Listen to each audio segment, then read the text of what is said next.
ठेवायचा. मित्रपरिवार आत्ता थोड्या वेळापूर्वी आपला दिलीप आलता जेवण घेऊन. मला ते दोन कमेंट आल्यात का मेसेज आले तर चुकीचे, त्या रातळ्यासाठी व्हिडिओ आहे. हसू येत आहे, टेन्शन बी येत आहे, कारण रस्त्याला उभा आहे. मला सांगायचं काय, समजून घे मी माणूस काय आहे ते. मी एक खूप चांगला माणूस आहे सगळ्यांच्या हृदयातला.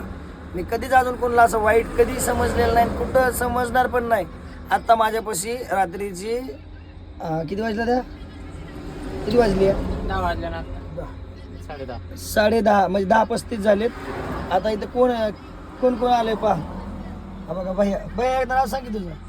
जयेश दादा, अविनाश दादा,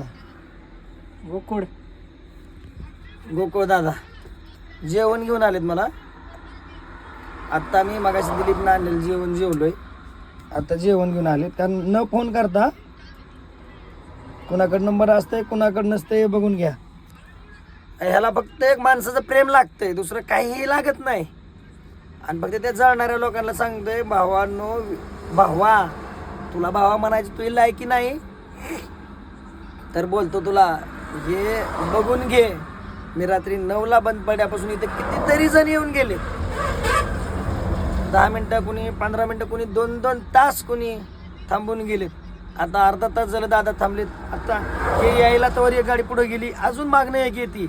पण एक ते आहे आता जसं नाव सांगितलं. पिल्या तुझं गाव कोणचं आहे? साखरी. अविनाश दादा धुळे. आम्ही पण साखरी.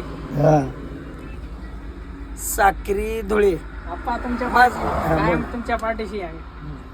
तुम्ही काय टेन्शन घेऊ नका. तर मित्रांनो, कधीही कोणालाही वाईट म्हणायचं नाही, काही नाही. आणि वेळेला सामोरं जायचं, सामर्थ्य ठेवायचं आणि आपल्या मित्रपरिवाराला आपणच सपोर्ट करायचा, ही जिद्द ठेवायची. एवढंच मला सांगायचं आहे, दुसरं काहीही सांगायचं नाही.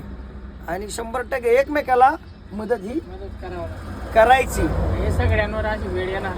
हा आज म्हणजे कोणावर पण वेळ येणार. बोला.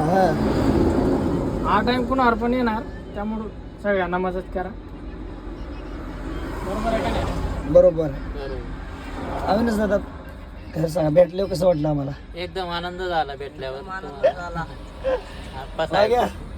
एकदम आनंद झाला. तर मला जास्त काय बोलत नाही, कारण मी मोकळ्यापणाने व्हिडिओ काढतो, मला जसं जमल असेल. तुमच्या व्हिडिओला पण